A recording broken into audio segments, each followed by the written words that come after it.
Prince DARA SHIKOH'S Compass of Truth, the esoteric practice of Sultan Al-Azkar. Translated from the Persian by Rai Bahadur Sirsashandur Vasu. Edited and introduction by David Christopher Lane. Read by Holly Baker.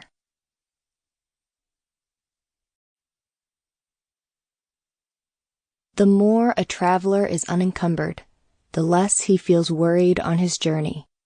You too are a traveler in this world. Take this as certain if you are wakeful. Drive egoism away from you, for like conceit and arrogance, it is also a burden. So long as you live in this world, be independent. The Qadri has warned you. Whoever recognizes this carried the day. He who lost himself found him, and he who sought him not within his own self passed away, carrying his quest along with him. The Qadri found his beloved with his own self. Being himself of good disposition, he won the favor of the good. Introduction. The ancient meditative practice of listening to subtle inner sounds has a long history, dating back to the pre-Vedic period in India. However, it is only in the past 600 to 700 years in India that Shabad or Nad Yoga has become more widely known and adopted as a primary method for eliciting higher states of consciousness, with the stated goal of experiencing oneness with the transcendent being.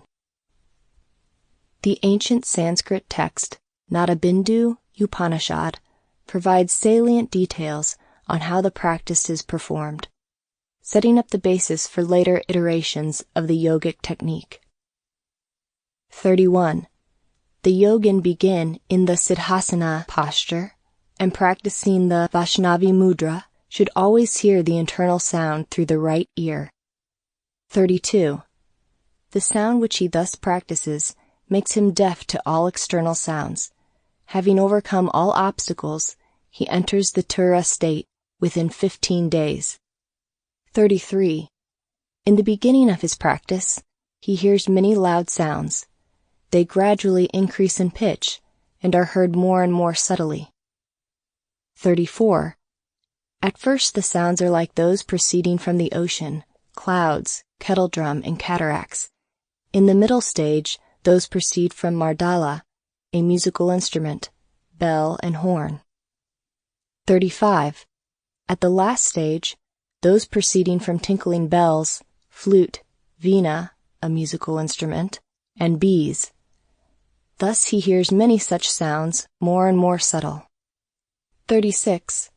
When he comes to that stage when the sound of the great kettledrum is being heard, he should try to distinguish only sounds more and more subtle. 37. He may change his concentration from the gross sound to the subtle, or from the subtle to the gross, but he should not allow his mind to be diverted from them towards others. 38. The mind, having at first concentrated itself on any one sound, fixes firmly to that and is absorbed in it. 39. It, the mind, becoming insensible to the external impressions, becomes one with the sound as milk with water, and then becomes rapidly absorbed in Chidakasa, the akasa where Chit prevails. 40. Being indifferent toward all objects, the yogin, having controlled his passions, should by continual practice concentrate his attention upon the sound which destroys the mind. 41. Having abandoned all thoughts and being freed from all actions, he should always concentrate his attention on the sound, and then his chitta becomes absorbed in it. Many centuries later, the famous 15th century text, Hatha Yoga Pradipika, explained what sounds are preliminary and which are more advanced. In the first stage, the sounds are surging, thundering like the beating of kettledrums and jingling ones. In the intermediate stage, they are like those produced by conch, mridanga, bells, etc. In the last stage, the sounds resemble those from tinklets, flute, veena, bee, etc. These various kinds of sounds are heard as being produced in the body. Though hearing loud sounds like those of thunder, kettle drums, etc., one should practice with the subtle sounds also, leaving the loudest, taking up the subtle one, and leaving the subtle one, taking up the loudest. Thus practicing, the distracted mind does not wander elsewhere. Even Western-based religious traditions, particularly the Gnostic schools, have mentioned listening to a divine melody which lifts the soul up to higher regions. As Dr. Andrea Diem, professor of philosophy at Mount San Antonio College, elaborates, in the trimorphic protonoia, it is described in the following way. I am the Word who dwells in the ineffable silence. I dwell in undefiled light, and a thought revealed itself perceptibly through the great sound. And it, the sound, exists from the beginning in the foundations of the all. But there is a light that swells hidden in silence, and it was the first to come forth. I alone am the Word, ineffable, incorruptible, immeasurable, inconceivable. It, the Word, is a hidden light, being unreproducible, an immeasurable light, the source of all. It is foundation that supports every movement of the eons that belong to the mighty glory. It is the founding of every foundation. It is the breath of the powers. It is the eye of the three permanences, which exist as a voice by virtue of a thought. And it is a word by virtue of the sound. I, the Word, became a foundation for the all. Sufism, in particular, has expounded on the efficacy of listening to the inner sound current as a way to control the wayward mind. Several Islamic mystics, including Rumi, have spoken at length about hearing heavenly sounds while in deep contemplation. It is an intriguing historical question to ponder on how meditating on subtler and subtler sounds first became known and advocated among spiritual adepts. Arguably, the practice may have arisen in our prehistoric past, since any form of deep concentration, by whatever means or by happenstance, tends to make one more keenly aware and cognizant of hidden features within one's own consciousness and neurophysiology. One of the more interesting works on this subject comes from the pen of Dara Shikoh, the eldest of Shah Jahan, the great Mongol emperor who built the wondrous Taj Mahal in Agra, India. After securing initiation from his spiritual guide, Mullah Shah Badakhshi, in Kashmir, Dara Shikoh wrote a short but revealing text in Persian entitled Risalah Haknuma, the Compass of Truth. Here he openly revealed what had usually been a closely guarded secret among Sufi masters: how to properly use breathing exercises, holy repetition, focused awareness, and listening to the sound current in order to free the petty mind from unnecessary distractions and experience a majestic unity with the divine. As Doha Tazi Hamida, a graduate student at Columbia University, explains in her brilliant essay, A Hindu-Islamic Translation, retrieving Dara Shikoh's Confluence of the Two Oceans. This was followed by Risalah Haknuma, the Compass of Truth, in 1646, which marked a significant turning point. Again, he declared to have been divinely inspired to unveil the truths of Sufism for novices and uninitiated disciples as a peer to murid. In his introduction, he already speaks of the divine unity present in all religions, including Hinduism, and articulates the different stages a Sufi ought to go through: annihilation of the self, fana, intoxication of union, sukarjam, and ultimately, unity and plurality, wahidiyya. To pass away with the small self is to realize that ontologically nothing exists except God. This is Ibn Arabi's Wahdat al-Wujud, or unity of existence. Such a realization leads one to see that there are as many ways to God as there are seekers of Him. Wahidiyya is to realize that many are identical in essence with each other and with the divine reality. Dara Shikoh was by all accounts a remarkable scholar, even if he lacked the military prowess necessary to succeed his father, Shah Jahan, as Mongol emperor. He was fluent in several languages and had a keen interest in spirituality across traditions, forgoing the strident parochialism and narrow-mindedness of more literally-minded followers of Islam. Historically, the tragedy that still haunts India till this day is that Dara Shikoh was never able to succeed his father as heir apparent, since his younger brother, Aurangzeb, ordered his execution and beheading so that he could succeed to the throne, which he did in 1658, declaring that his older brother, Dara Shikoh, was an apostate. Nevertheless, Dara Shikoh has had an outsized influence because of his remarkable writings and for the tolerance he showed to religious expressions differing from his own. The following short text, which was titled with the distinctive spelling of Risa Lai Hak Numa, The Compass of Truth, was first rendered into English in 1912 by Rai Bahadur Srisa Chandra Vasu, who was a member of the Islamia Lodge Theosophical Society in Benares.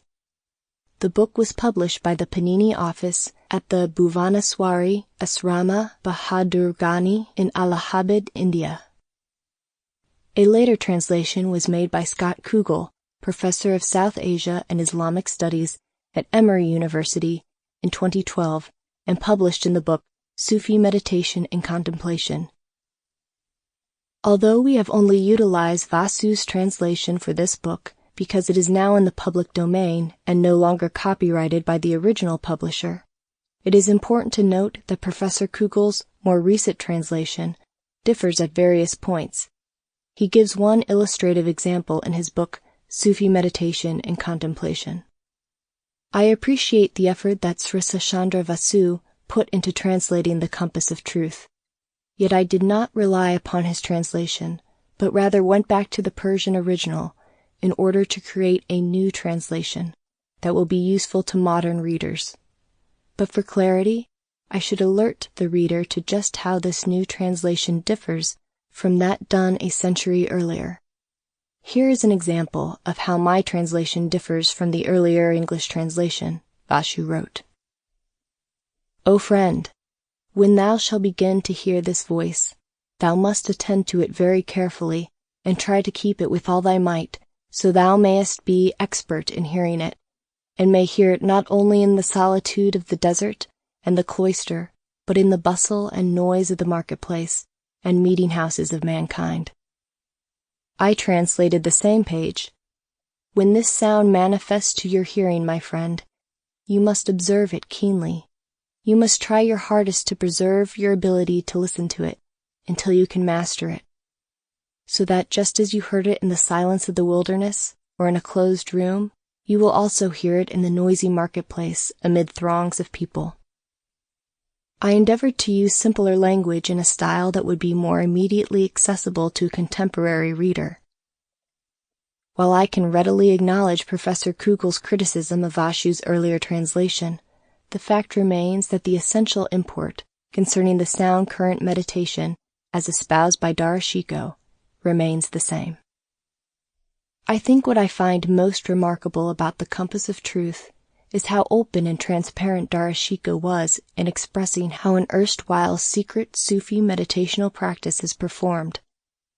His elucidation of how to listen to the inner sound and why it is more efficacious than other techniques can be best summarized by one very telling and observant line which Professor Kugel translates thusly: There is no practice better than that of hearing this sound. This is because every other practice depends upon the will of the practitioner. If for a moment stops it, the practice ceases. But not so this practice. It does not depend upon the will of the practitioner. It is present and available without ceasing and without interruption at all times. As a historian of Shabad Yoga-related practices, I am fascinated to know that one of the great personages of the 17th century expounded in detail about listening to the inner sound and made the hidden practice more widely known. It is particularly interesting to note that 2 centuries later, this same meditational technique would form the rudimentary basis of a new religious movement in the same city where the magnificent Taj Mahal was built, and where Dara Shikoh's father was tragically imprisoned by his younger son, Aurangzeb. That movement, founded by Shiv Dayal Singh, 1818 to 1878, living on an obscure street called Panini Gali in Agra, would eventually become known worldwide as Radhaswami.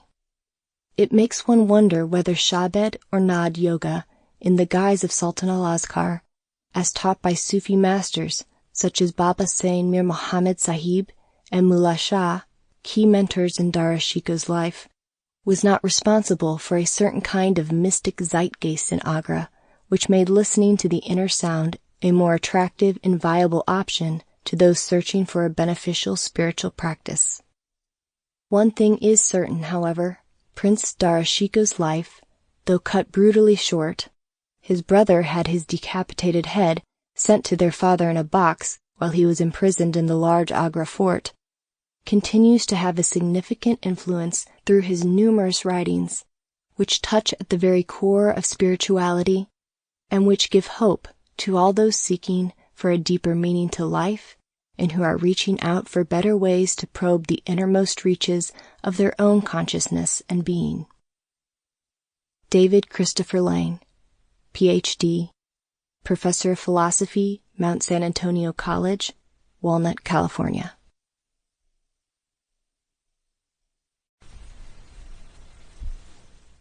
Introduction by the author.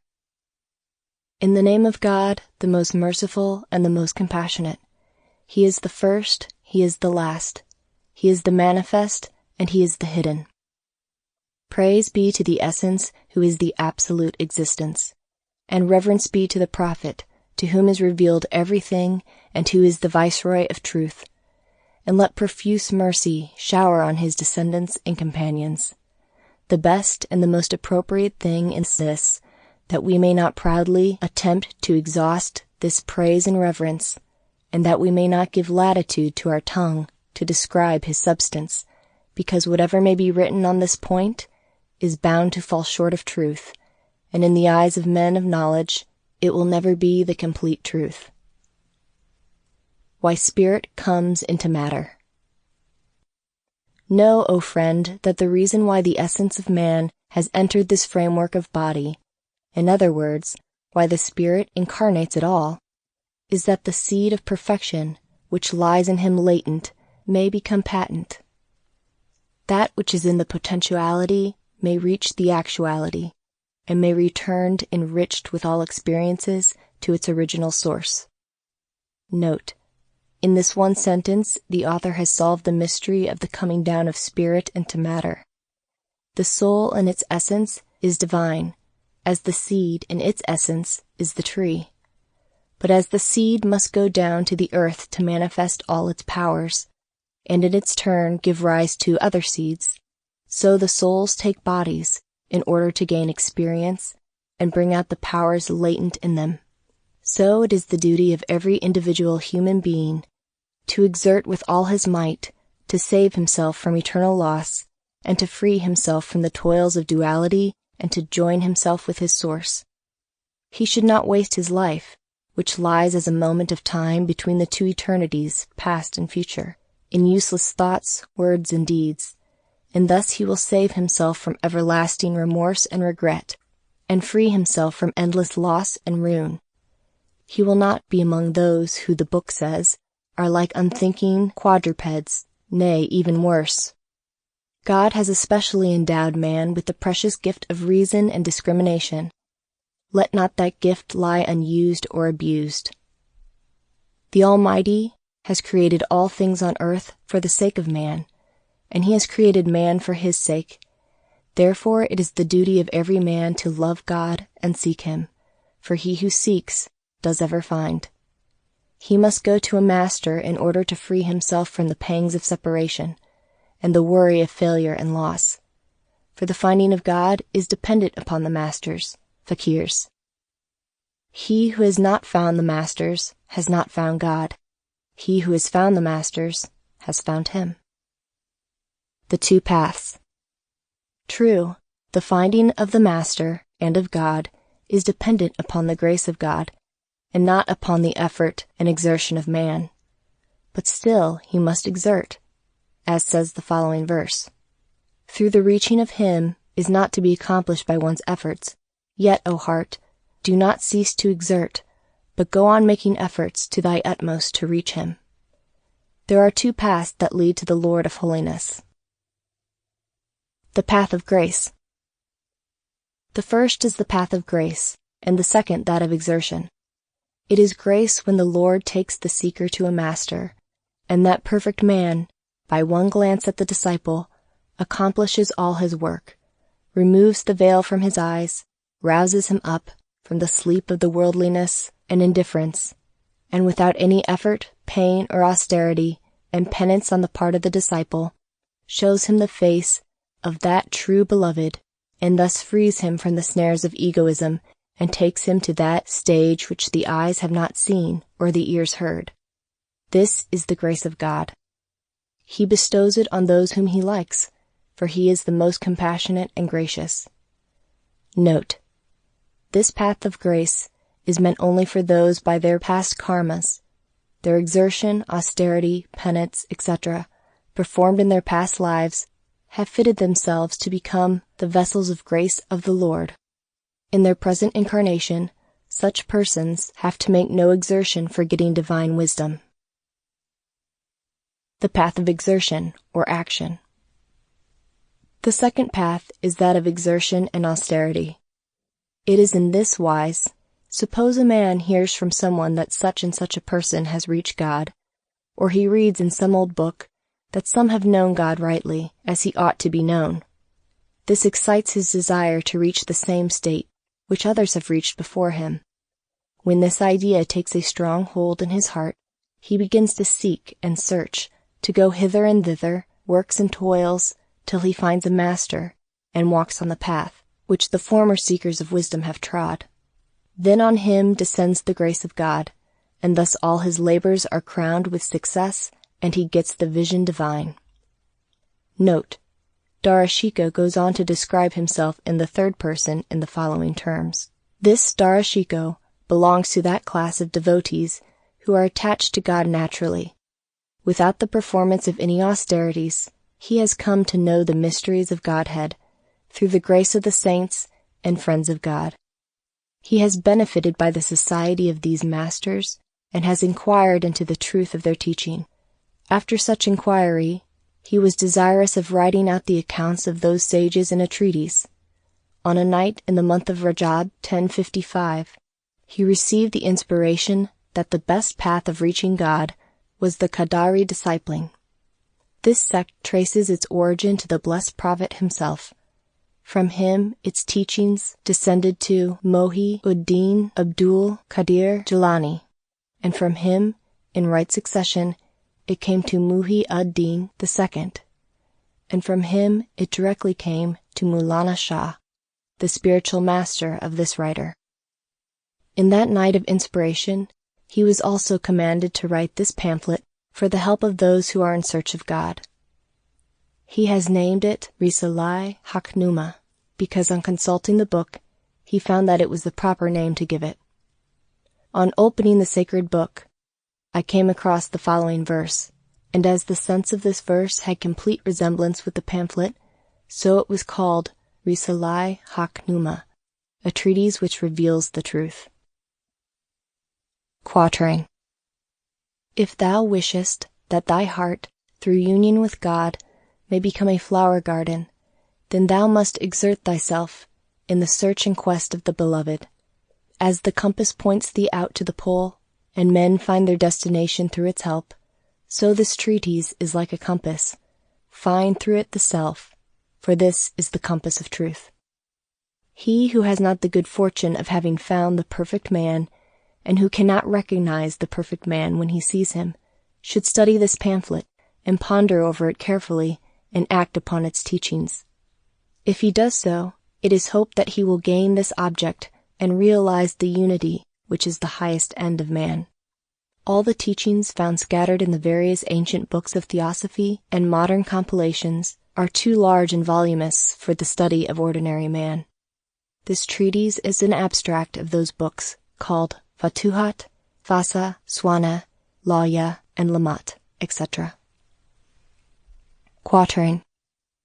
If thou dost not know in detail the essence of the law, Shara, thou must not, however, look on counterfeit coins as true. For know this one truth, He is one, and throughout both worlds everything is He. Nothing is separate from Him. This is the truth taught in Fatuhat and Fasas. It must be known that whatever is written in this pamphlet is exactly, without a hair's difference, the record of the practices, meditations, methods of sitting, moving, and acting adopted by the Holy Prophet.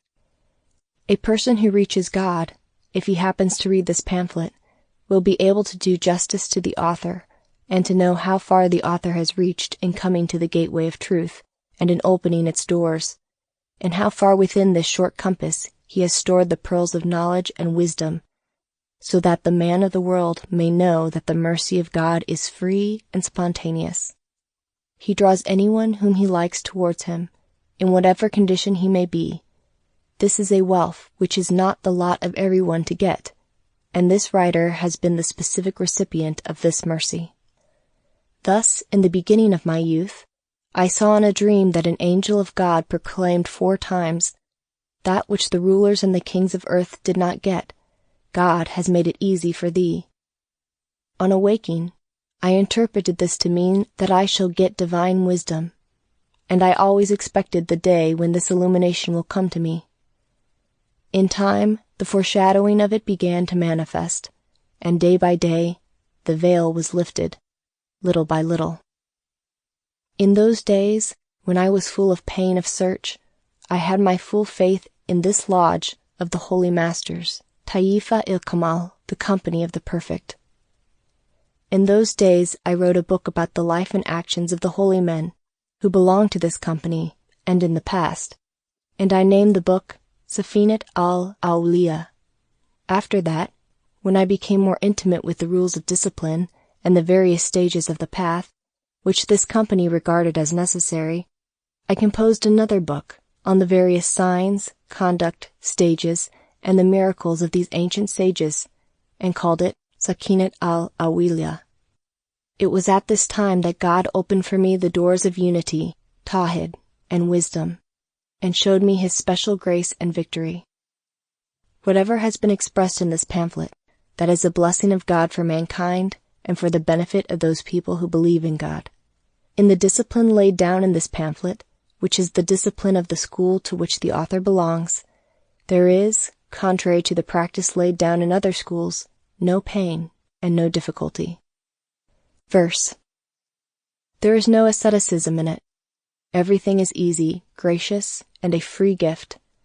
Everything here is love and affection, pleasure and ease. Ibn Yatta says, "He is thy master who seeks thy comfort, and not he who increases thy troubles." This means that thy master ought to be such that he may lead thee to God without asceticism, and not he who takes thee to him after causing thee much pain and trouble. Maulana Jalaluddin says, verse, "He has brought thee through this path in order to welcome thee as a guest, and not to punish thee as a criminal." O friend, in the system of cultists, the pupils are not called by the name of disciples, murid, but they use in their conversation the word friend to denote the pupil. Even the blessed prophet used to call his disciples by the words companions and friends, and there was no mention of pyri and muridi, teacher and disciple, between them. Therefore, whenever in this book there occurs the word friend, understand by it the seeker of God. Know that this pamphlet is based upon 4 truths and consists of 4 chapters. In each chapter, there is the description of a world out of the 4 worlds or planes of existence.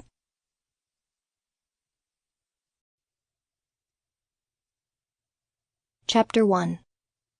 On a laminasat, or physical plane.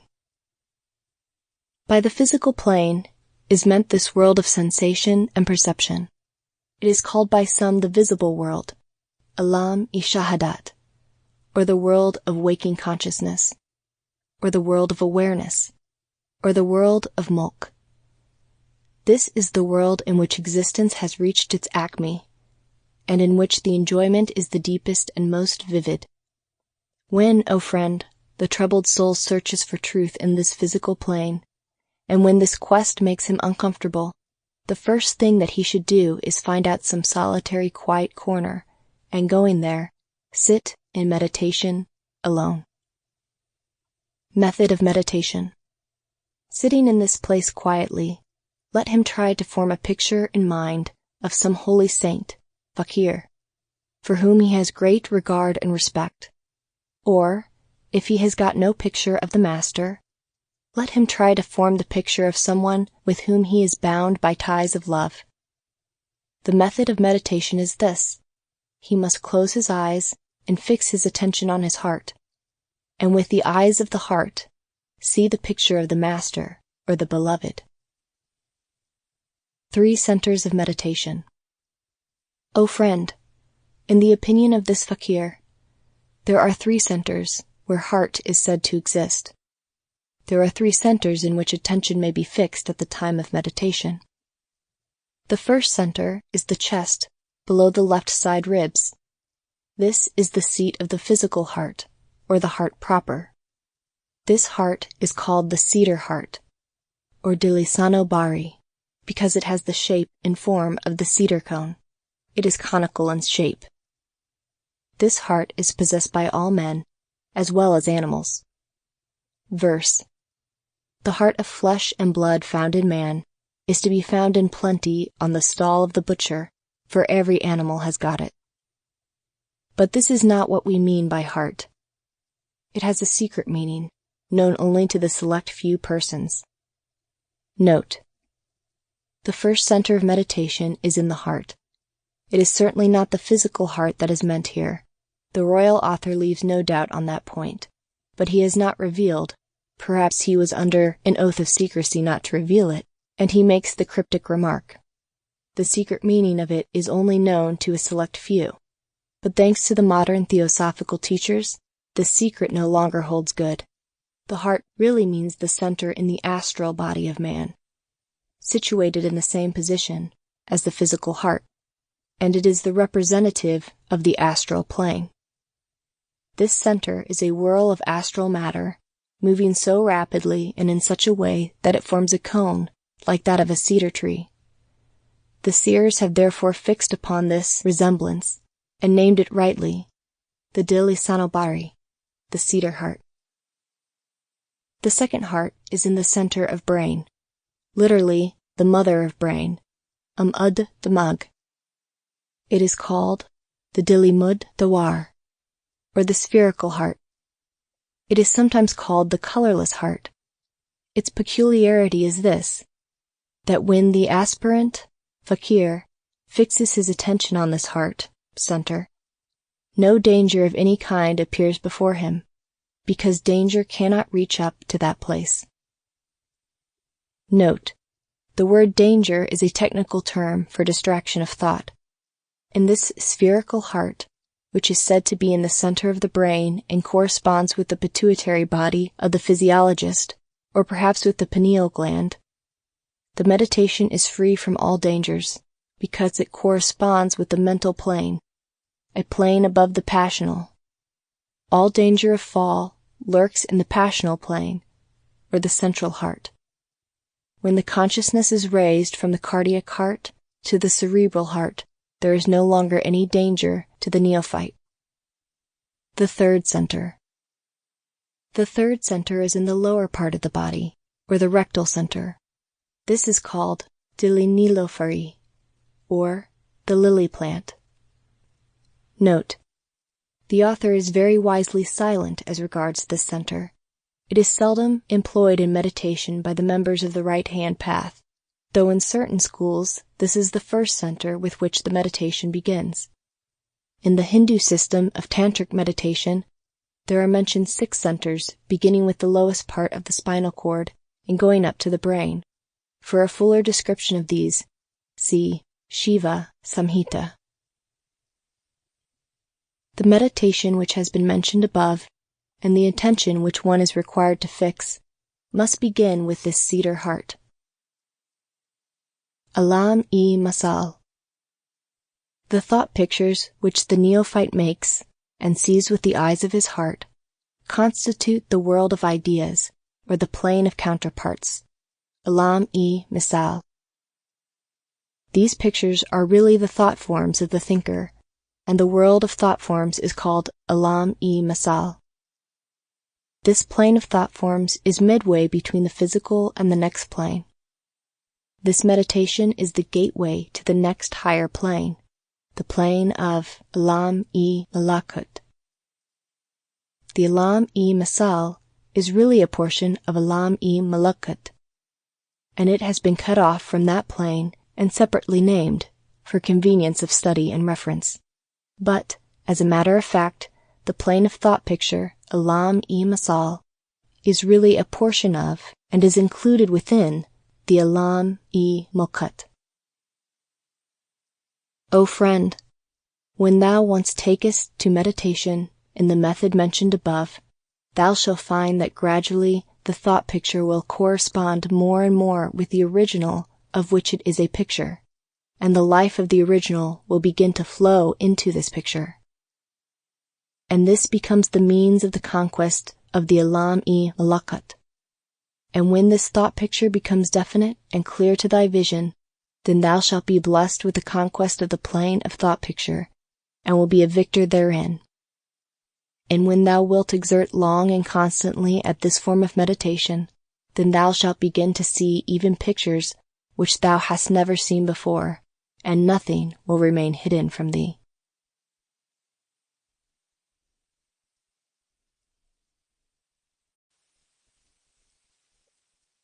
Chapter 2. On Alam-i-Malakut, or Astro-Mental Plane.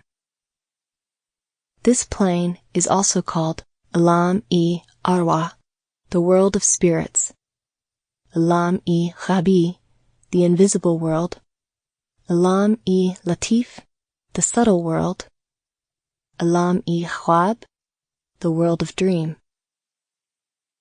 The forms in the physical world are transitory, but the forms in the world of Malakut, which are the original of the forms in the physical world, are not at all transitory and remain forever. A line. Do you know what is a dream? It is a miniature of death. Do you know what death is? It is a dream prolonged. O friend, the thought picture plane, Alam-i-Masal, described in the preceding section, is the key to the plane of Malakut. The picture of the form, which is seen after closing the eyes, is understood to be the soul of that form, and is not a body. Thus it is clear that the soul of men exists in the same form, which they had in the visible world, but without body, badan, and they can appear before one's eyes at all times. Everyone who goes to sleep and wanders about in the world of Malakut, whether conscious of his surroundings or unaware of them, does so by his soul taking up a very refined body, which is the exact counterpart of the physical body, with eyes, ears, tongue, and all the sense organs, and the internal functional organs, without, however, the external physical organs of flesh and blood. Note: the thing called Ra, or soul, evidently corresponds with the astral and mental bodies of the Theosophist. It is an exact counterpart of the physical body, but made of matter extremely refined, jasadi latif, as the author calls it.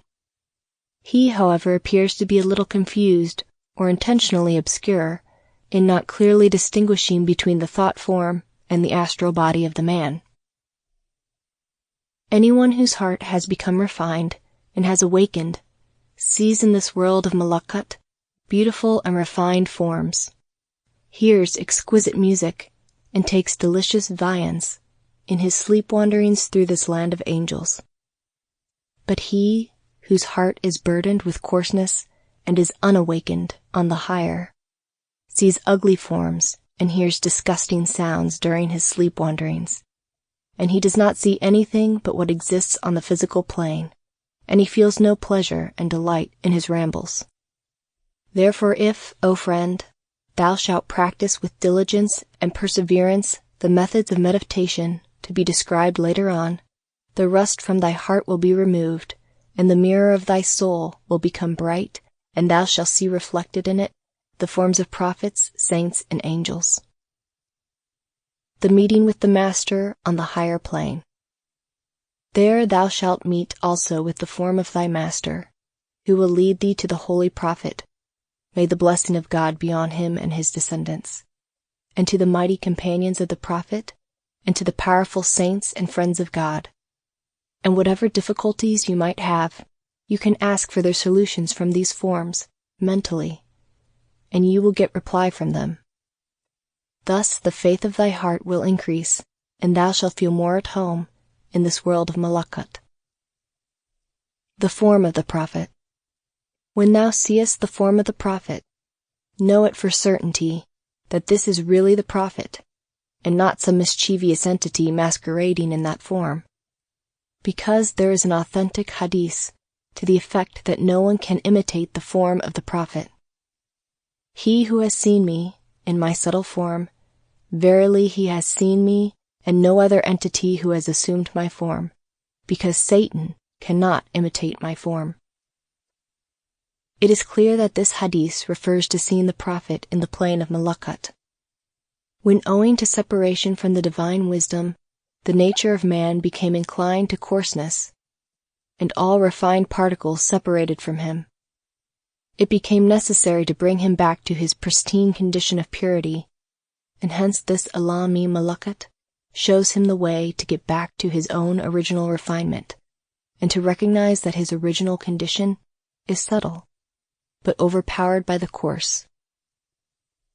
Etherealization of the physical body. This is a general rule that when the attractive power of the gross body, owing to its intimate connection with the soul, overpowers the soul, Ru, then the soul becomes gross like the body. But if, on the other hand, the attractive power of the soul brings the gross body under its control, then the gross body in its turn becomes subtle, like the soul. The body of the prophet casts no shadow. As an illustration, the soul of that mighty prophet, the leader of men, had such a control over his body that his body itself had become extremely rarefied and refined, so much so that no fly ever sat on it, and that it did not cast any shadow on earth. It was like air, which is also refined, and on which the fly cannot sit, and which casts no shadow. Since soul, Ru, is subtler than air even, and nothing can obstruct its movement or veil its activity, where is the wonder that the famous journey to heaven made by that world leader was in his physical body, and not in a dream or visit made in subtle body? And where is the wonder if Jesus, may there be peace upon him, still lives in heaven, in a physical body? For verily our souls are bodies, and our bodies are souls. Note: the bodies of some of the highest masters are, though physical, yet made of such translucent material that the rays of light pass through them unobstructed, and hence these bodies cast no shadow. Neither would a body made of pure diamond cast a shadow. As regards the famous mirage of the prophet, many are of opinion that it was made in spirit, namely in the subtle body.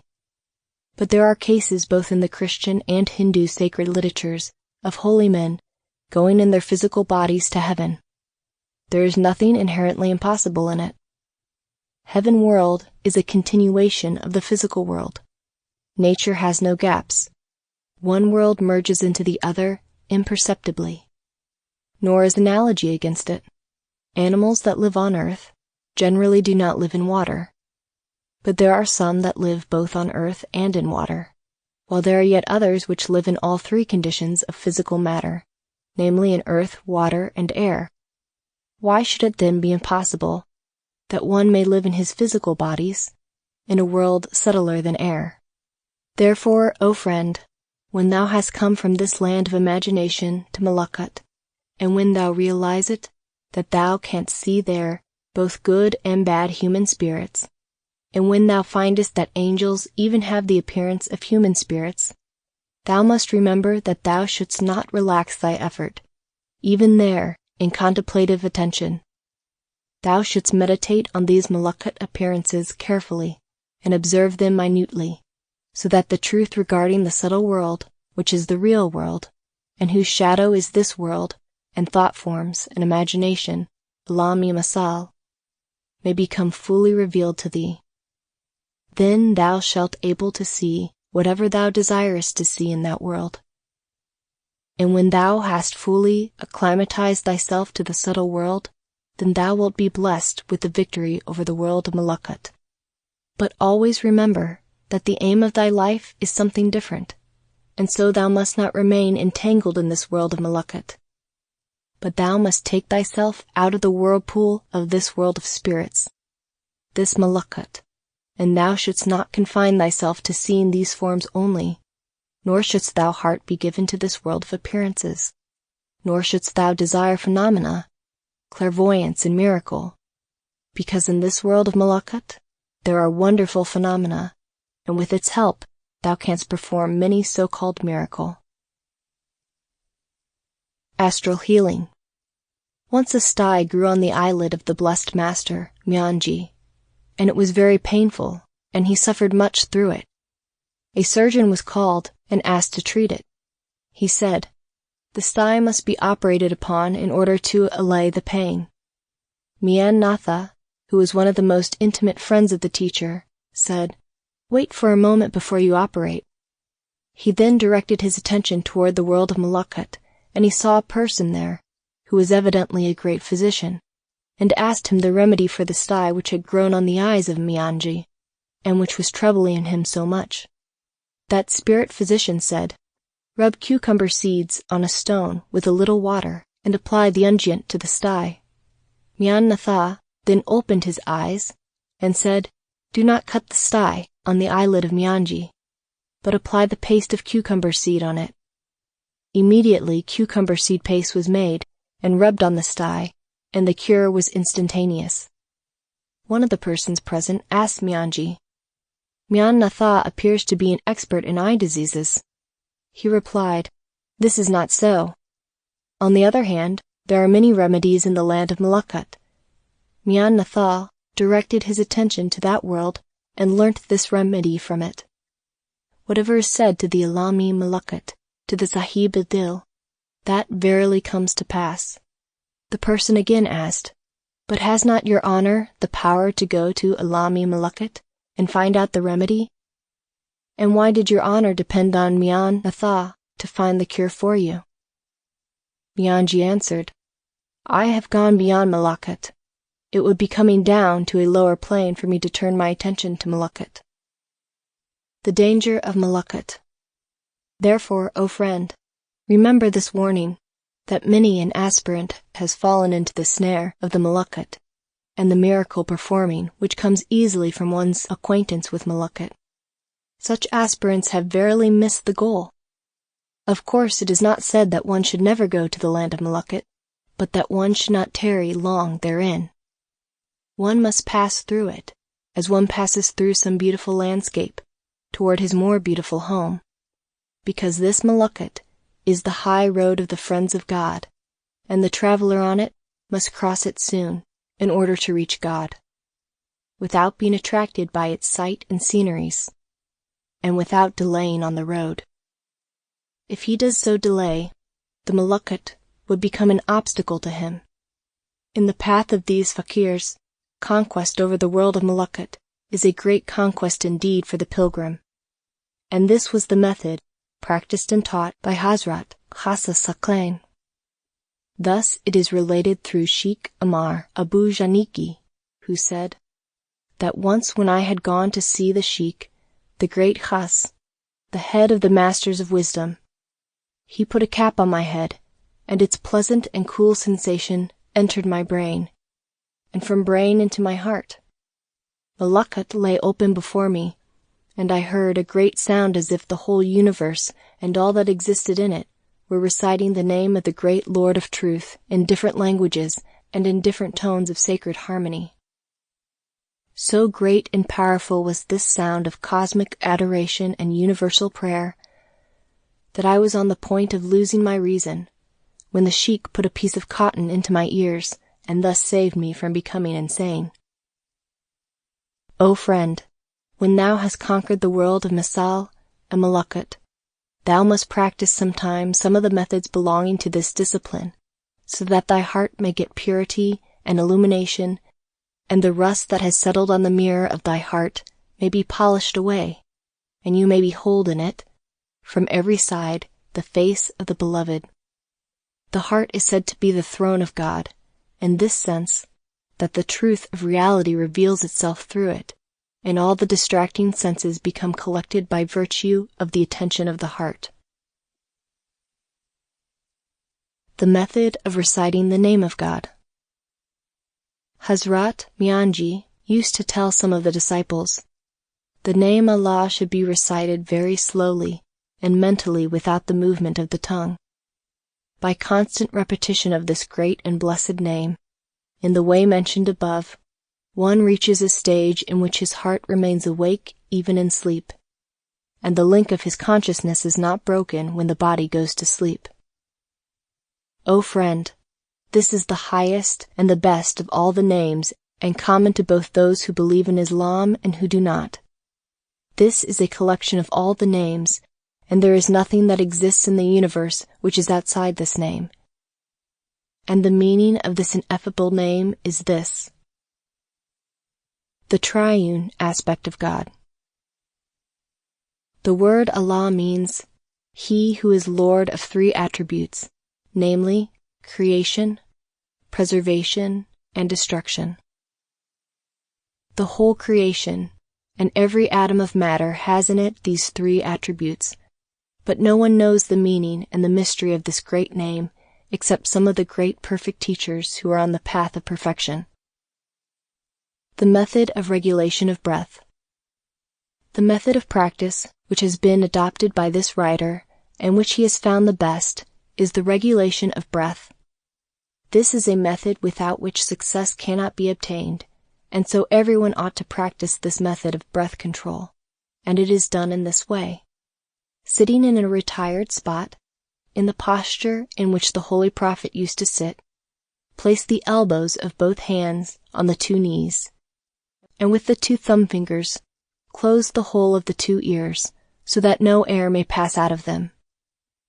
With the two index fingers, shut the two eyes, in such a way that the upper eyelid may remain steadily fixed on the lower eyelid, but that the fingers should not press the eyeballs.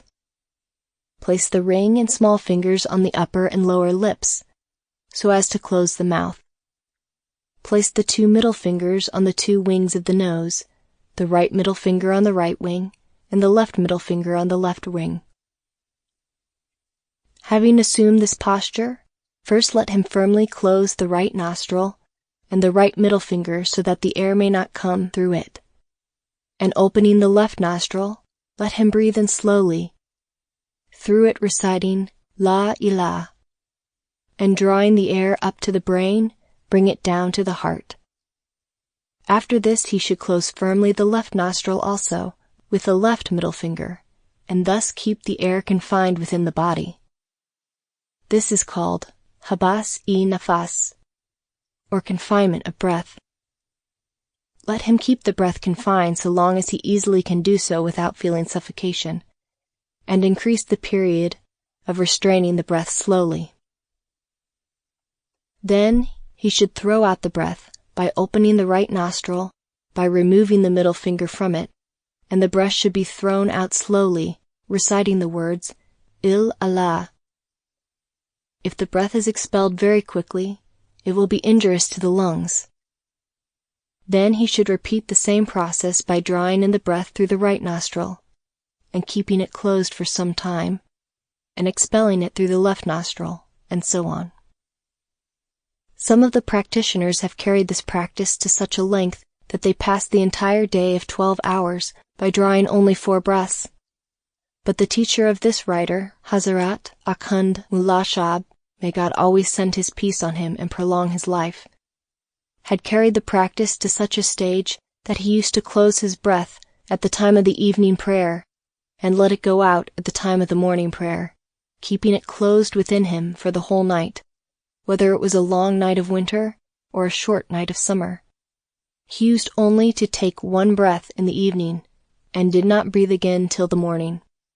He passed 15 years in this way, and through the effect of this practice, he obtained a mighty victory, and the doors of the spiritual wealth were open to him. The benefit of this practice. One of the benefits of this practice is that sleep vanishes totally, and the practitioner stands in no need of recouping his daily wastage by the process called sleep. Thus, it is now 30 years that Hazrat Akhund has not slept. The history of the process. This noble practice, which removes the rust from the mirror of the heart and gives purity to this impure body of flesh and blood, by removing its coarser particles and replacing them by the more refined, has come down to this writer from the very founder of the order of Hazrat Khasa Saklain, may the peace of the Lord be on him, through authentic course of descent. In addition to this process, the great Khas had named this process audacious.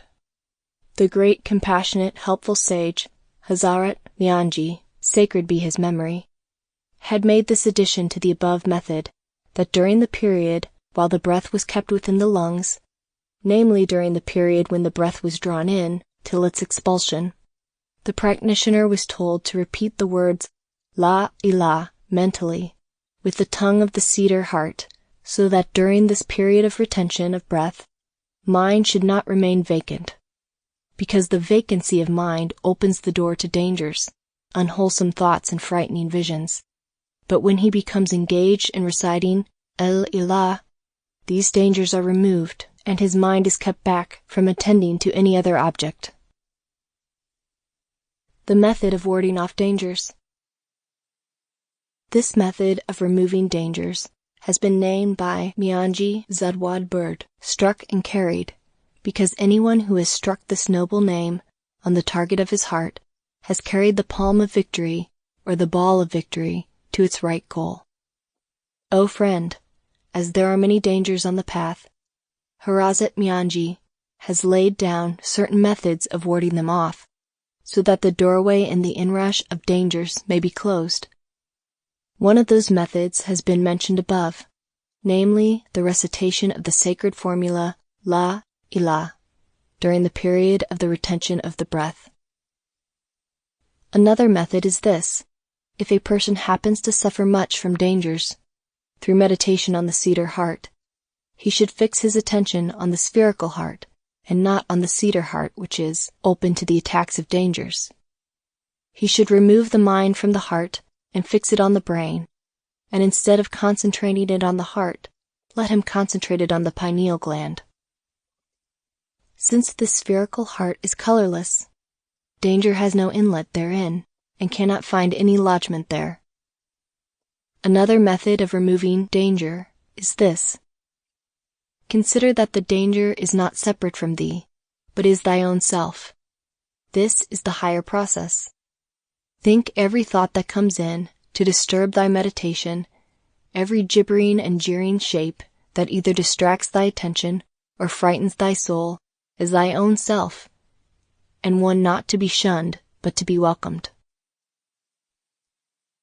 Some effects of this practice. O friend, when this noble practice of the retention of breath, in the method described above, has been practiced by thee for some time, thou shalt feel a sensation of heat, and a strange buoyancy of spirits, and a great delight, and a subtle illumination in thy heart and in all thy body. All the grossness and languor will totally and completely vanish, and thou shalt feel a great zest and immeasurable ecstasy. The taste of this practice once acquired will keep thee away from all idleness. But this practice cannot be done at all times, because a retired place is a necessary condition for it. Therefore, so long as thou art in a retired place, remain engaged in this noble practice.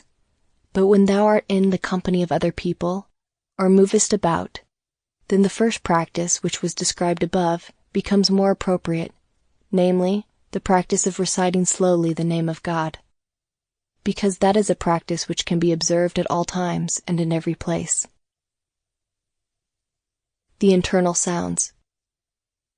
O friend, when thou sittest to practice this retention of breath, it is necessary that thou shouldst find thy attention on thy heart, because, in this practice, sounds will be heard coming out from within thee. With regard to these sounds, Mullah Rum of the blessed memory has thus written. Verse.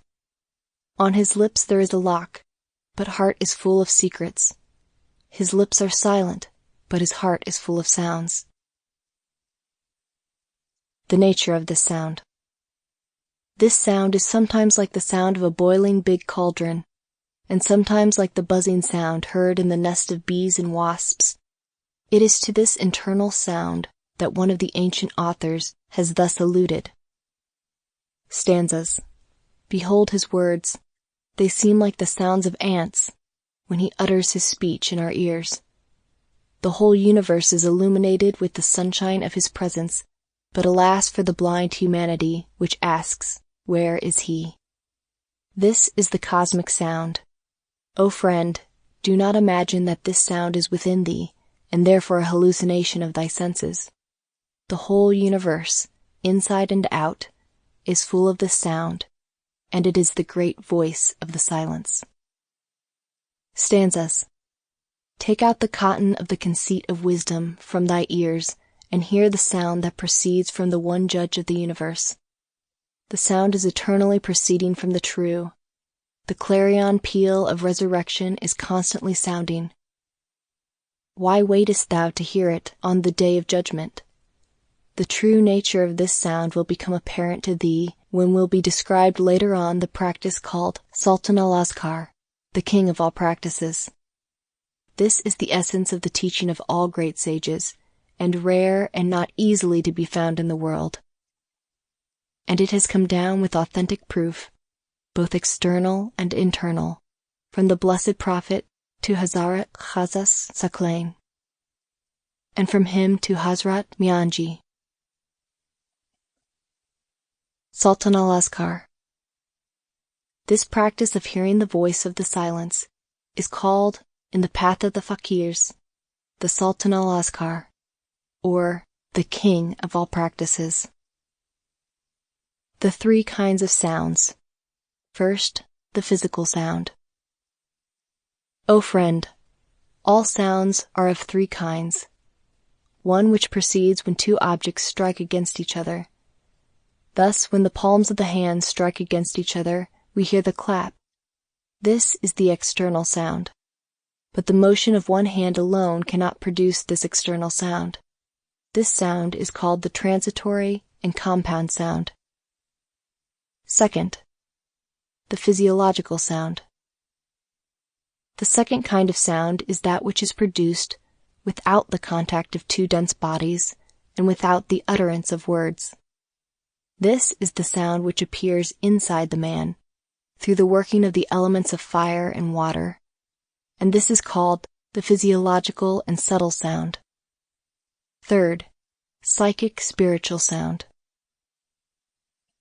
The third kind is the sound which is boundless and infinite, and which is self-existent from eternity and not caused by anything. This sound has an unchanging pitch and tone, which neither increases nor decreases, and in which no modification can ever find its way, and which is without cause. Though the whole world is full of this primeval sound, yet except the spiritual man, the man of heart, Ali Dil, no one else can find out the existence of this sound, for it is not heard by any such person. This sound existed from before the creation of the worlds, and exists even now, and will continue to exist even when the worlds enter into non-existence. This sound is called the infinite and absolute sound. There is no practice higher than that of hearing this sound, because every other practice depends upon the will of the practitioner, and if he for a moment ceases to practice it, it comes to a total cessation. But not so this practice, which does not depend on the will of the practitioner, for this sound exists as an eternal current, unbroken and unceasing, and can be so caught by every body at all times. From many authentic traditions collected in the 6 authentic Hadith volumes, we learn that our Prophet, may the blessing and peace of God be on him, was devoted to this practice, both before and after attaining the rank of the prophethood. But none of the learned men have found out the secret of this mystery, and have not, consequently, tried to practice it. A story from Khadijah. A story is related from the Blessed Lady Khadijah that she used to relate the following about the Prophet. The Prophet, before he became inspired, used to go into a cave called the Cave of Hira, which is a famous and well-known cave in the suburbs of Mecca. He used to take with him there some bread, for he remained there for days together, absorbed in his meditation. There he used to practice his hearing of sound. The result of this practice was that the form of Gabriel appeared before him, and that was the commencement of the inspiration of the leader of mankind. And all that followed after that event is well known to everyone, and needs no recounting here. Sultan al-Azkar. O friend, when thou desirest to commence the practice of meditation, called the King of Meditation, Sultan al-Azkar, and to obtain the noble practice, thou must do as follows. Thou must go either by day or by night to some desert place, which is free from the haunts of men, or to a cloister where no sound can reach, and sitting there, direct thy attention to thy ears. And in this attention, thou must fix the mind so long as thou canst, because in the beginning a very subtle sound will appear, to observe which would require the utmost attention of concentration. When thou hast caught it, that sound will slowly become so powerful and overwhelming that it will draw thy mind aside from all other sides and absorb it into it. And there will be no place, no time when this sound will not be with thee. And this sound, which takes thee away, above thee, is merely a drop from the ocean of this sound, which rings through the eternities of time and space. About this sound is the following verse. Verse. Put thy ear to thy own ear, and speak and hear, because the world is full, through and through, with this uncomparable and peerless voice and his. It is said that Plato once asked Moses, may peace be upon him, O son of a hysteric woman, sayest thou, my God speaks to me, when the fact is that God is above holding all such conversation? Then Moses replied, yes, I do claim this, that God talks to me, because every side I hear a sound, which is ceaseless and continuous, and is not composed of letters. When Plato heard this, he believed in Moses, and acknowledged that he was a messenger of God, because Moses spoke of the sound eternal, and the voice of God, and not of any human sound. Once they asked our prophet, in what manner did the inspiration come to you? He replied, I hear a sound sometimes, like the sound of a boiling cauldron, and sometimes like the sound made by bees, and sometimes I see an angel in the form of a man, who talks with me, and sometimes I hear a sound like silvery bells or the beating of a drum. It is to this sound that allusion is made by Hafez in the following verse. No one knows where is the home of the beloved keeper of my heart. I find only this much, that I hear a constant tinkling of bells. So also is described this sound by Maulana Abdurrahman Jami. I know that I cannot reach the caravan in which is my beloved. It is enough for me that the sound of his bells constantly reaches my ears. Mianji used to relate that sometimes when the Prophet used to ride his camel, this practice would so much overwhelm him and fill him with so much strength that the camel would not bear his weight, and it would bend its knee and sit down on earth. O friend, the above description of the inspiration received by our Prophet is the purport of all the hadiths collected in the famous Siha Sitta. These hadiths truly allude to the Sultan al-Azkar. This meditation in the case of prophets produces an effect in the shape of knowledge of the verses of the inspired book and of commands of God. Note: while the prophets and the yogis both hear the sound, the difference is this, that in the case of the prophet, it leads to the composition of those sacred books called revelations, while in the case of others, it produces a sort of ecstasy. In Sanskrit, revelation is therefore very appropriately called uruti, that which is heard, because the ancient Risis used to hear the eternal sound. In the case, however, of saints who have not the function of being teachers, this sound gives rise to great ecstasy, and they find in this sound, not made up of words and ceaseless in its current, great help towards concentration and great rapture of the bliss of ecstasy. So much so that all other methods of meditation and past experiences of joy are given up by them in favor of the rapturous bliss of this meditation. And thus they dive deep into the ocean of this sound and leave not a trace of their name and existence behind. Hazrat Mianji used to say that Ghazi Saklain related our Prophet was in the cave of Hira for 6 years, plunged in this meditation of Sultan al-Azkar, and I myself have been in that cave for 12 years, engaged in the practice of this meditation, and many wonderful and mighty things have been revealed to me. Hazrat Mianji used to say, I wonder at these pilgrims to the sacred Mecca, who undergo so much trouble and travel over such a long distance in order to see the sacred shrine and to get the blessings of Hajj, that they do not go to this cave to get the blessing of that holy spot, for none of them go to visit the cave of Hira, where the Prophet got his enlightenment, and where great sages like Ghazi Saklain have practiced meditation for years. O friend, Hazrat Mianji had such a great love and regard for this noble practice that he did not reveal it to even some of his most intimate friends, disciple, and to some even of those whom he did tell it.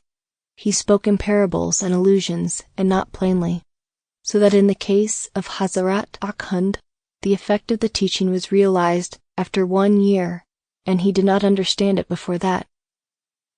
Hazrat Akhund told this to me also in parables, and I got its inner meaning and realization in 6 months. But I have realized it more clearly, so that to some whom I have told it, the realization has come within 3 or 4 days.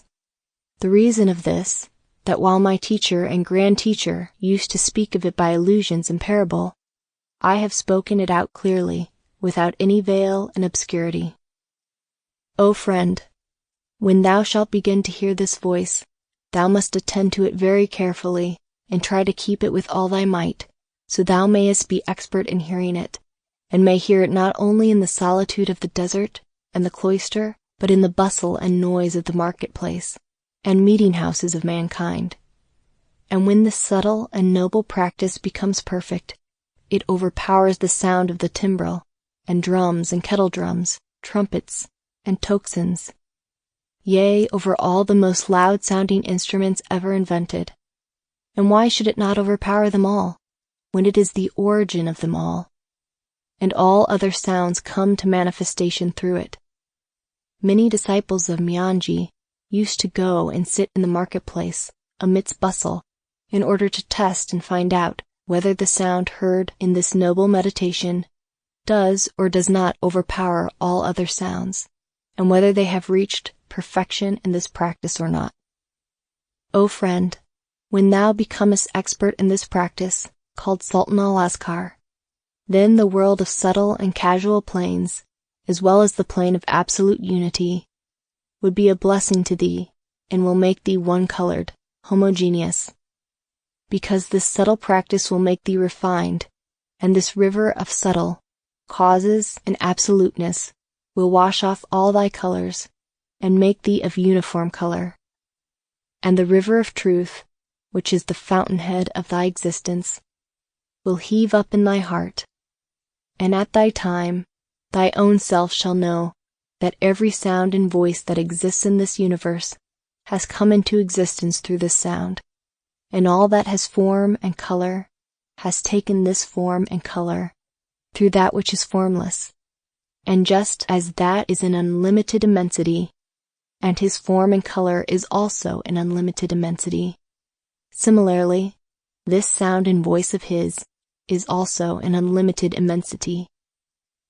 And when it is once heard, everything else is forgotten, and no other sound is heard in the presence of this sound. And as nothing can be compared with that form, so no sound can be compared with this sound.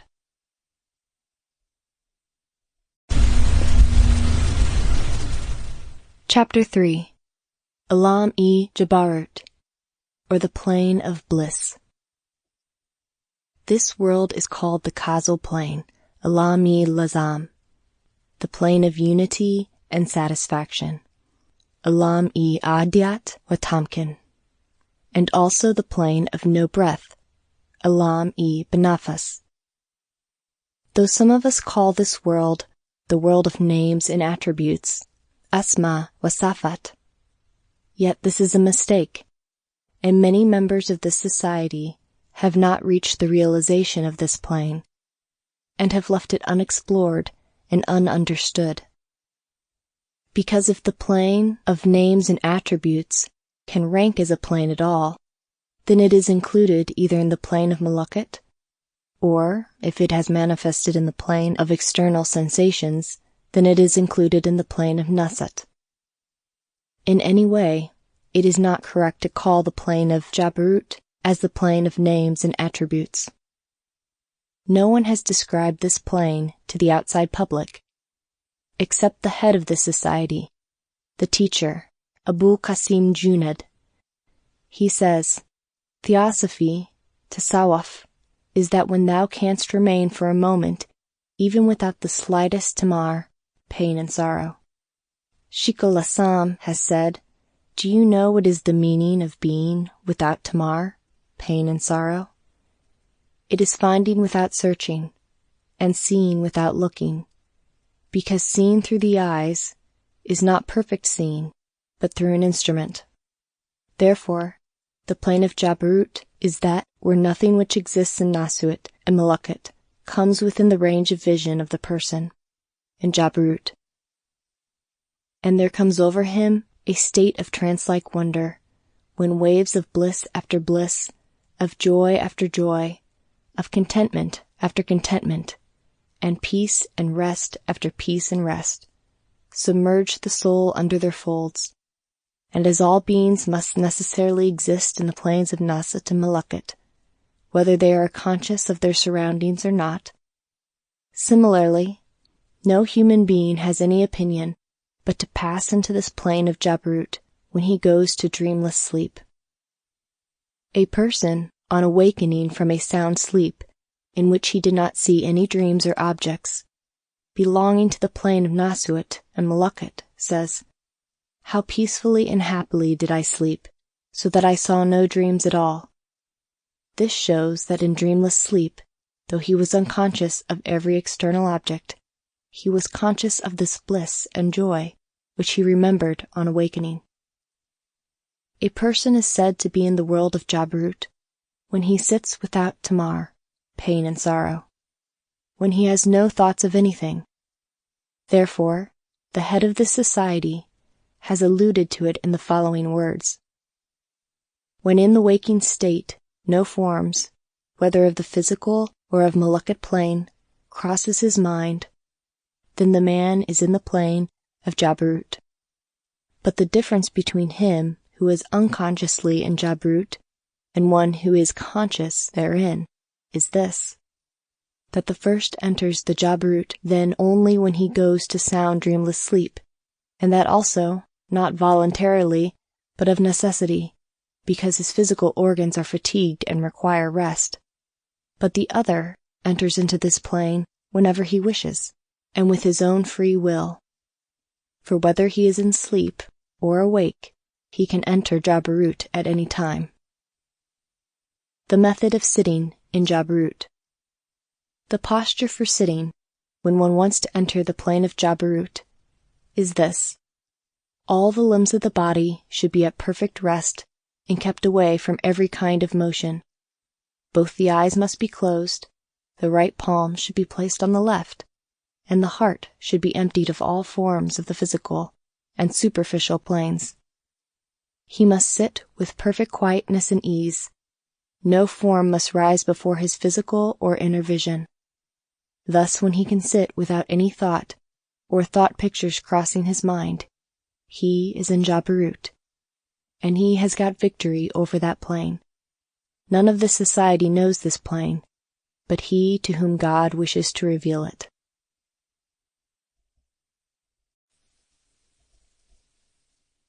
Chapter 4. Alam-i-Lahat, or the plane of the absolute truth. This plane is called the plane of thatness, Alam-i-Hawahiyat, the plane of essence, Alam-i-Zat, the plane of no color, and the absolute plane, as well as the plane of Bohat. This plane is the origin of the three lower planes, of Nasat, Malakat, and Jabarut, and it envelops them all. All other planes stand to it in the relation of body, while this plane is their life. All other planes merge into it at the time of dissolution and come out of it at the time of creation. This plane remains always uniform in its essential nature, and there takes place never any modification or alteration in it. That is the first, that is the last, that is the manifest, that is the hidden, and that, with all objects, is cognizant. The spheres of all other planes, when compared with this world of Lahat, are like waves compared to the ocean, or like motes compared with the sun, or like words with their sense. O friend, when the unending good fortune of monism and the unexhausting wealth of truth, which accrues through an acquaintance with this plane, falls to thy lot, then thou shalt part company with the ordinary consciousness, of which thou art so proud now.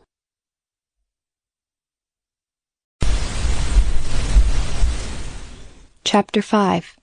A description of Hawiyat, or the truth. When thou hast realized that everything is he, and thou art nothing, then it would inevitably flow that thou shouldst know thyself, as thou art in reality, and thou wilt no longer remain in the bonds of consciousness of I and thou. It is here that exists the true unity and the light of essentiality.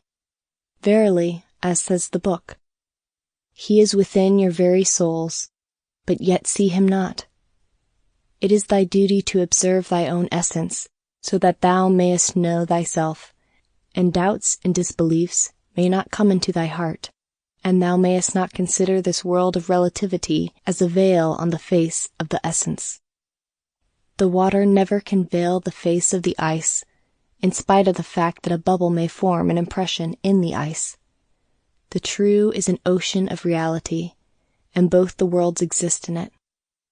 In the same way as the ice floats in water, and the water is enclosed inside the ice. If any danger, any distracting thought, shows its face here, consider it to be even as thy own self, so that it may become perfect and cease to be a danger. When it reaches to perfection, wherever thou shalt look, wherever thou shalt seek, thou shalt see thyself and find thyself. Beware, and do not think that he is purely impersonal and free from all colors, and devoid of all qualities, and that this is his only attribute. For if thou shouldst think of him only as thus, thou shalt remain unblessed with the vision of seeing him in all forms and relations. Similarly, beware that thou mayest not limit his conception to mere personality, lest thou shouldst remain unblessed, and having a share in his wealth of impersonality. For God is both personal and impersonal, so that purity and impurity, personality and impersonality, are all aspects of his manifestation and self-limitation. If thou thinkest even the smallest atom to be separate from him, verily thou shalt miss the truth, and wilt be deprived of the blessing of union and knowledge. O friend, when the ocean of reality begins to move, then appear on its surface waves and forms, and hundreds and thousands of bubbles and spheres come out of it, and they constitute these heavens and earths. But these cannot be separate from the ocean, and if thou shouldst try to separate any particular wave or whirlpool from them, thou canst not succeed, and the separation is only a name, and that is all that thou canst do. Therefore, though every one of these has a separate name and form, yet in essence and reality it is one. I tell thee the secret of monism. Perchance thou mightst understand it aright. O friend, there exists nowhere anything else but God. All that thou seest and thinkest as other than God, they are verily in their essence one with God, though separate in name.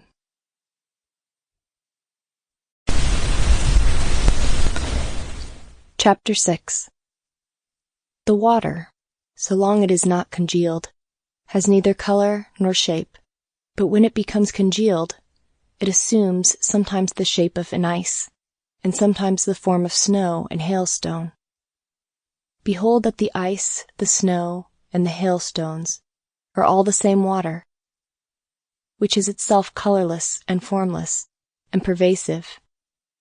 And when these ice, snow, and hailstone become melted and leave their respective forms, they all become resolved into water. And do you not call it water, but something else? Therefore, he who knows and recognizes the truth, and who has eyes to see the truth, and who knows all the conditions and forms of water, verily says, Quatrain. The essence of the Supreme Self is like an ocean, and all souls and objects are like forms in water. It is an ocean that heaves and stirs and waves within itself, for sometimes it is a drop, sometimes a wave, and sometimes it is a bubble. But he who is ignorant is in the fetters of superficiality, dress, and of limitations, conditions, and of seeing of non-self, and he sees differences only and not the underlying unity, for he is a superficial observer. This is the only difference between the wise and the ignorant.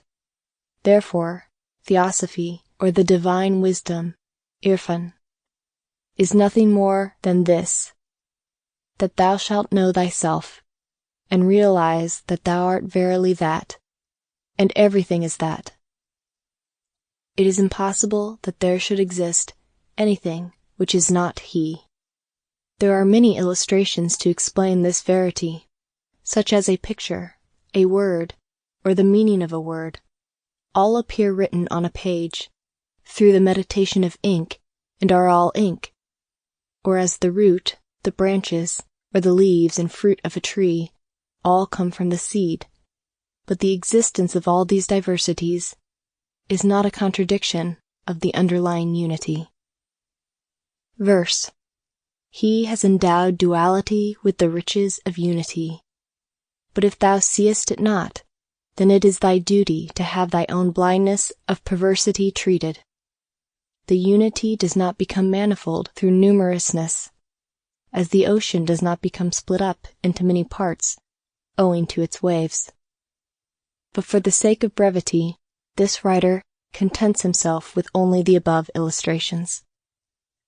O friend, when he who is the essence of absoluteness and the sun of reality, and the highest state of colorlessness, and above whom the book says, "Thou art a hidden treasure," when he manifests himself as thy friend, saying, "I have elected thee," and throws off the veil of concealment, then thy whole essence will become steeped in the joy of union with the Beloved, and enveloped in the rapture of the vision of thy own self.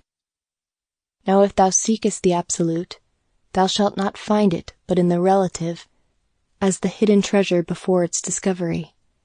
And if thou seekest the relative, thou shalt not find it but in the Absolute, because the Absolute is always in the relative, and the relative in the Absolute.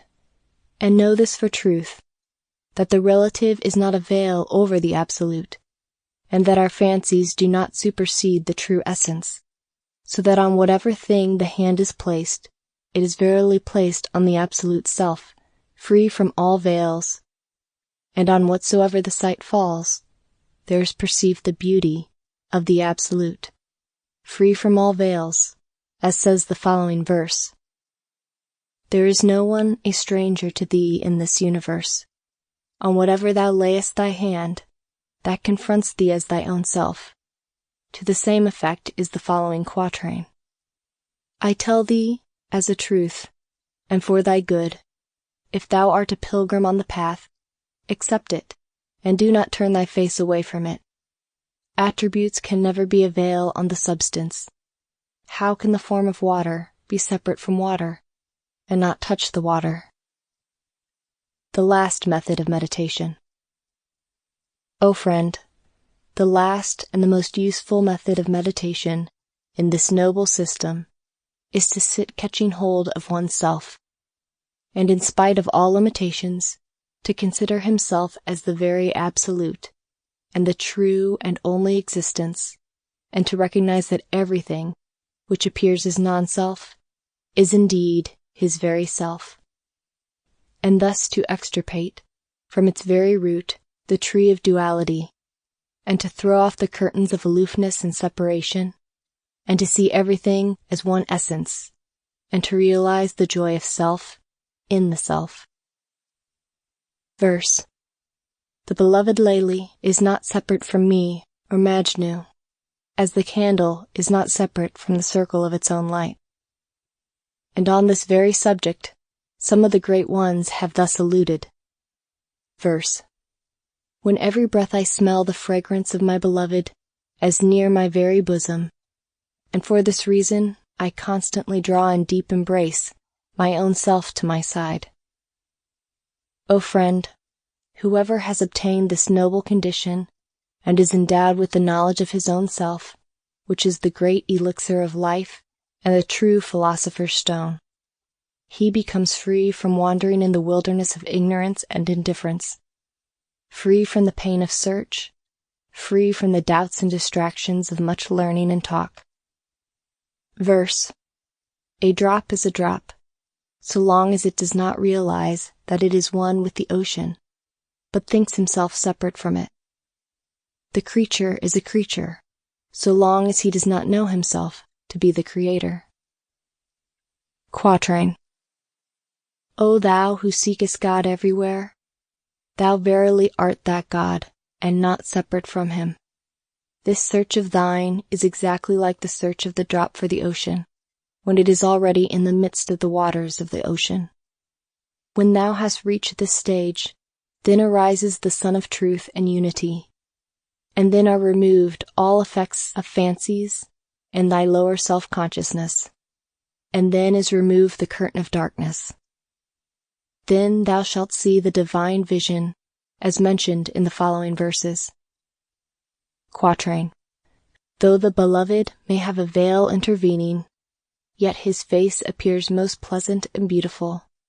When thy spectacles are the veil on the face of the beloved, remove the spectacles, so that it may not raise a cloud of mistiness before thy eyes.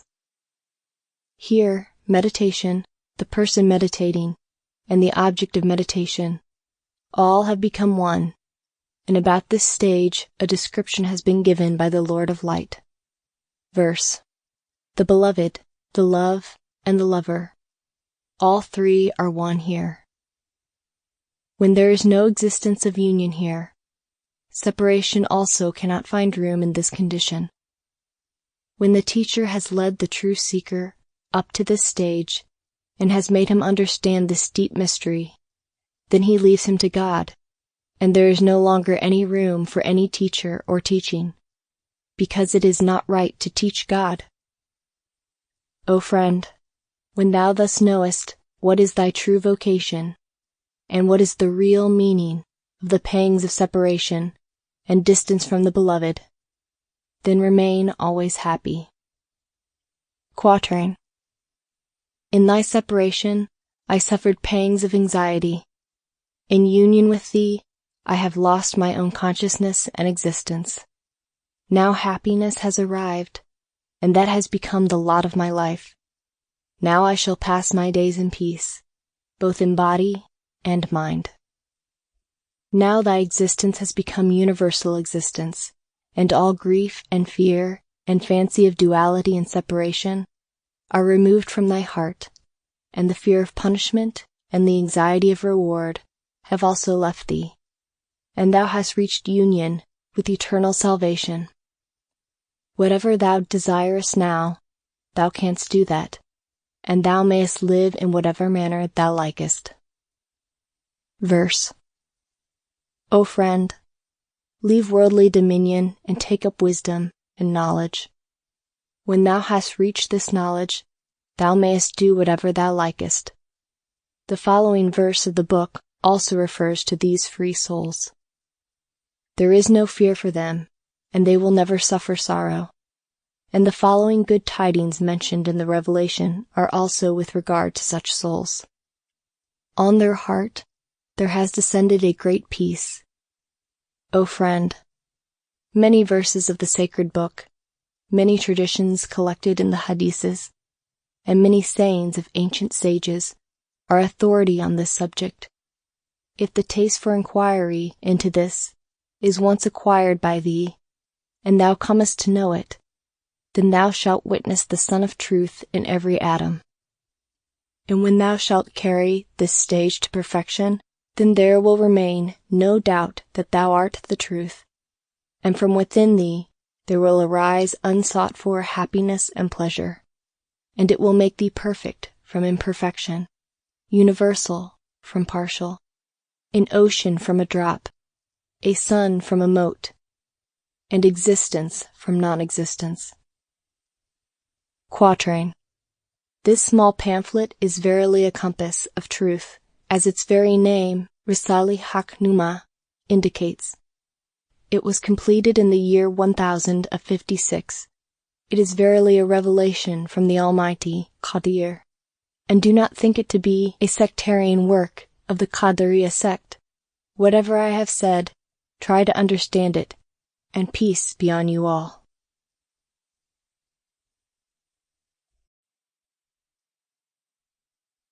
Dara Shikoh's Life and Work, A Brief Glimpse. Excerpt from Indian Culture, Government of India. When Prince Dara Shikoh was just 7 years old, his father, Prince Khurram, rebelled against the then Emperor Jahangir to stake a claim on the empire above his 2 elder brothers. The rebellion stood little chance of success. 4 years later, the defeated prince was welcomed back into the royal family, forgiven for his mistakes. As a check against his son's ambitions, Emperor Jahangir took his grandchildren hostage at the palace and kept them under the watchful eye of their step-grandmother, Nur Jahan. A young Dara would only meet his father at the age of 13 when Prince Khurram was crowned Emperor Shah Jahan. Dara Shikoh was born in Ajmer, the land of Khawaja Muinuddin Chishti, to whom his father Shah Jahan had prayed for a son. The eldest son among 6, Dara was groomed to be the future ruler of the Mongol Empire, and the citadel was his home. While his brothers were deputed to far-off provinces as administrators, Dara, the apple of his father's eye, was kept with the imperial court, kept away from distant, dusty provinces and tedious tasks of administration, Dara was able to invest his time in spiritual pursuits. He developed a keen interest and proficiency in Sufi mysticism and the Quran at a young age. At the age of 25, Dara wrote his first book, Safinat al-Awila, a concise document detailing the lives of the Prophet and his family, the caliphs, and of saints belonging to the 5 major Sufi orders then popular in India. Dara Shikoh was initiated into the Qadiri order of Sufis by his peer, spiritual guide, Mullah Shah. As a devout follower, Dara would later commission shrines for his peer in Mian Mir in Lahore. Mian Mir was the peer of Mullah Shah. In addition, Dara would also immortalize the biography of the former in Safinat al-Awila through his own words. Other works by the prince include Risale Hakuma, the Compass of the Truth, the Shathiyat, or Hasanat al-Afrian, and the Iksir Izam. He also commissioned the Jung Bashist and the Tarjuma-e Qawali Wasili. Mullah Shah exalts the young prince in a ghazal. The first and the second Sahib Karen, Amir Timur and Shah Jahan, are the kings of grandeur. Our Dara Shikoh is the Sahib Quran of the heart. From the universe, the provision of the 2 worlds, he has brought under the grip an account of the merchandise of his heart. The Sufi prince wanted to pursue the oneness of God, Tawhid. He believed that the utterances of God elucidate and explain one another, and thus desired to read all the revealed books within his reach. Through his studies, he came to the conclusion that the truth was not the exclusive property of any particular or chosen race, but could be found in all religions and at all times. He believed there must be a common source of all revealed scripture, what is referred to as al-Kitab, mother of the book, in the Quran. He thus became part of a great literary movement for the adaptation of Islam to the spiritual traditions of India. While Dara Shikoh was the latest bearer of this tradition, the movement itself traced its roots to the several Muslim rulers who had in the past ordered the translation of various Sanskrit words into Persian in order to increase the Muslim understanding of Hinduism. An example of this is Emperor Akbar's Maktab Khana, which produced translations of Mahabharata, the Ramayana, and the Yoga Vashita. Dara not only read the literature of other religions, but also conversed with the respected and learned men of those faiths.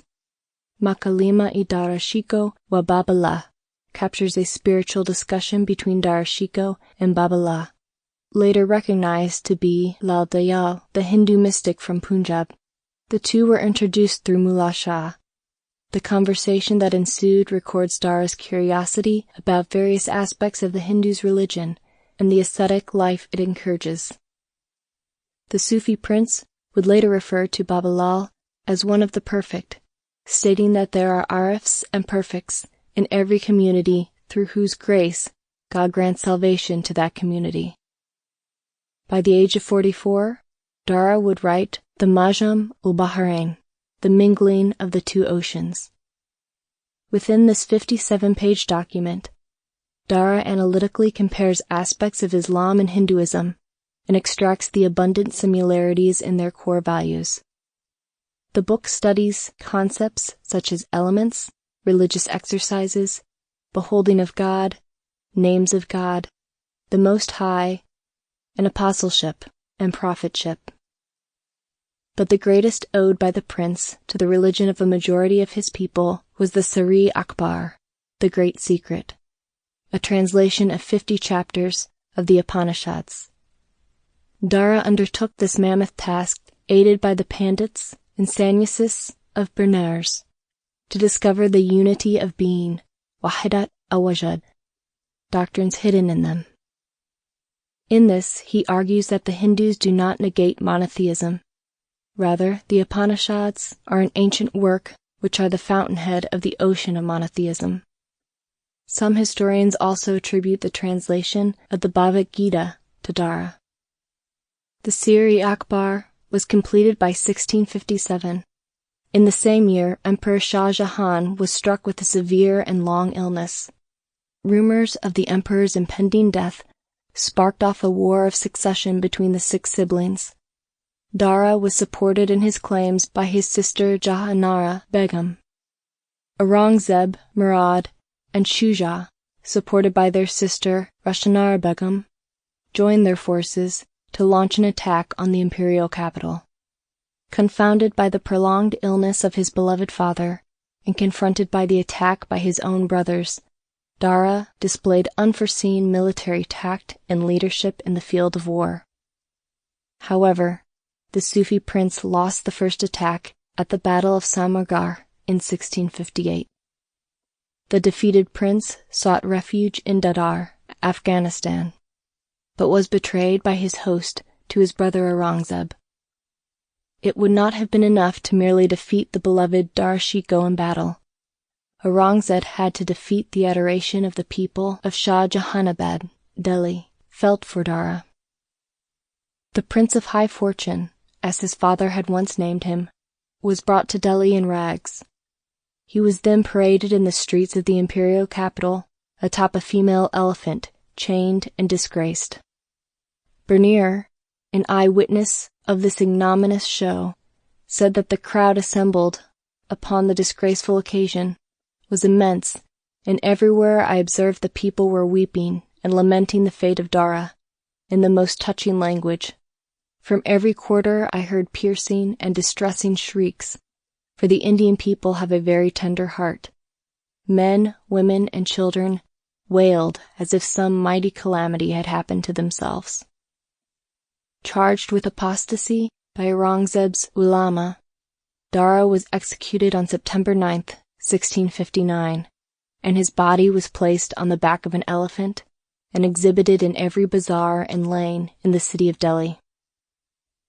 Historians have often painted Dara Shikoh to be a tragic figure, overshadowed by his brother in the annals of Indian history, a flicker of hope in an age of religious orthodoxy. The words of this beloved Sufi have, however, outlived his empire and seek a resurgence in times to come.